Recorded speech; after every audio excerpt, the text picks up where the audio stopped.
Okay, this is where I'm going to disagree with the ManQ, Chapter 10 on externalities and the economics of the public sector.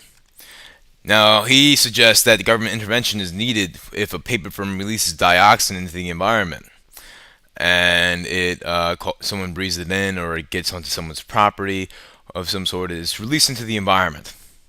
Um, I would disagree. There is a free market solution to this, and simply, if I discover, or a doctor discovers, or a free market oversight body discovers this, they will report it to the police, which will then take taken to the detective's office, who will then take it to a committee that can then prosecute uh, that the people responsible for either reckless endangerment or if it's more severe, if someone dies for manslaughter, or if it's and or destruction of property. If dioxin enters into my property, the U.S. government can sue.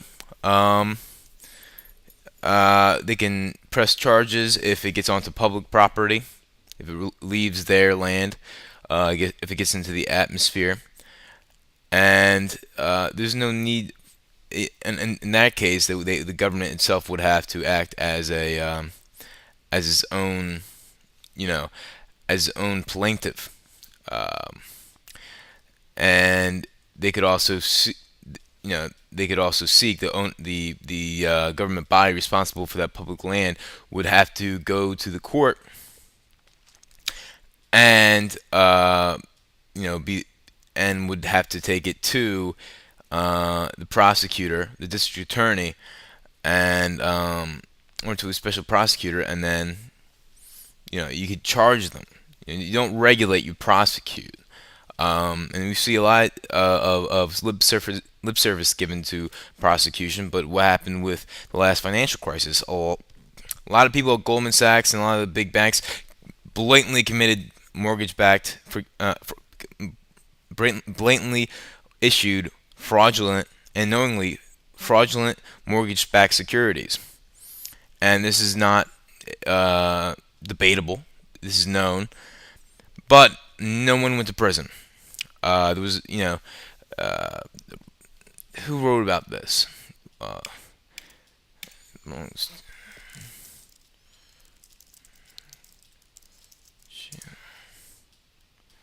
see who wrote about this. There's a great article in the Rolling Stone written uh, by Matt Taibbi about this fact. It's not debatable. I mean, we all know that they issued fraudulent mortgage-backed securities, but what did we do? We bailed them out. We didn't bail out the medium and small-sized banks.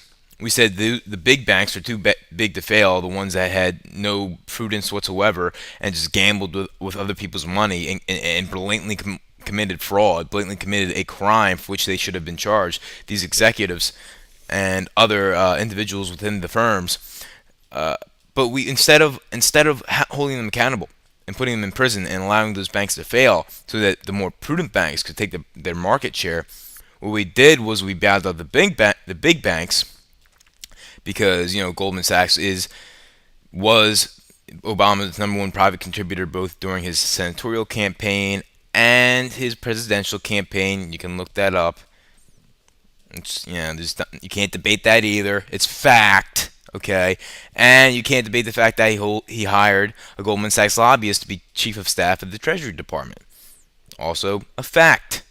Um, he also hired another Goldman Sachs lobbyist, but I forget for which post, despite promising to hire no lobbyist. But what's happened? We regulated. We did more regulation. Okay, right, right. Let's talk about that. Okay, the big banks got bailed out.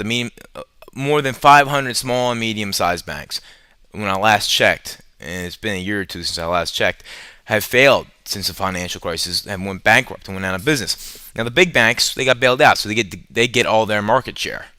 Okay, because those customers have to go somewhere else, and a lot of them are going to the big banks.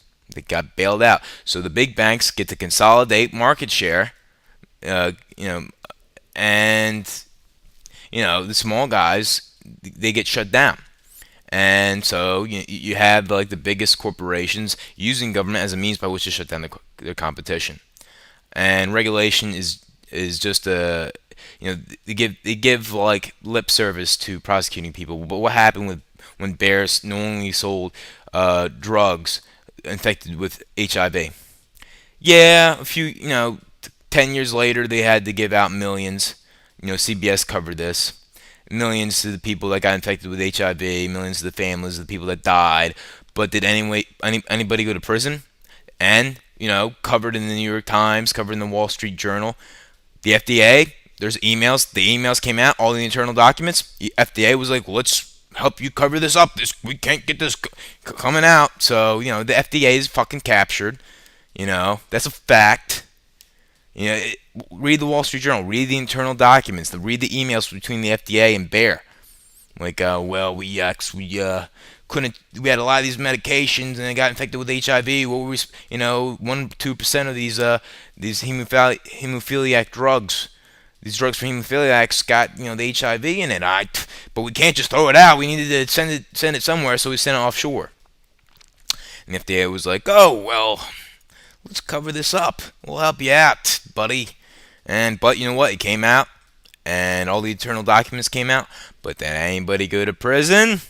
Nope, because the FDA is not the policing the big pharma. They are protecting big pharma from common law, from being. They protected their executives from being prosecuted for murder, for manslaughter, for crimes against humanity. And that's how it works right now in the United States. We don't need government to have regulatory bodies. We do need prosecutors. We don't need regulation. We need prosecution of common law. If you release dioxin to the atmosphere, and I detect dioxin on my property, I'm gonna trace it back to the factory down the road, and then I'm gonna call. First of all, I'm gonna have you charged, and then I'm gonna file a suit in a civil suit against you. And if my neighbors have also experienced the same problem, it's gonna be a class action lawsuit, and I'm gonna put you out of business. End of story. And you'll be charged with destruction of property. If I breathe it in, you'll be charged for what would it be? If I had it's the same principle as if you released a ravenous dog into the wild. Your dog came out and like killed my child or bit me. Same law applies. What would that be? It's not reckless endangerment. It's a higher. Well, I'm not sure the specific criminal charge that would be charged against you. But the point is, you should go to prison for a violent offense. Not one of those luxury prisons. A real prison. And that's how it should be handled in a free market. You release pollution. I have property rights. My property rights are my protection against your pollution. And that's the end of it. And if you hire a good sheriff, you make sure you hire a good mayor, and you make sure you get a good police force in there, and you have good detectives.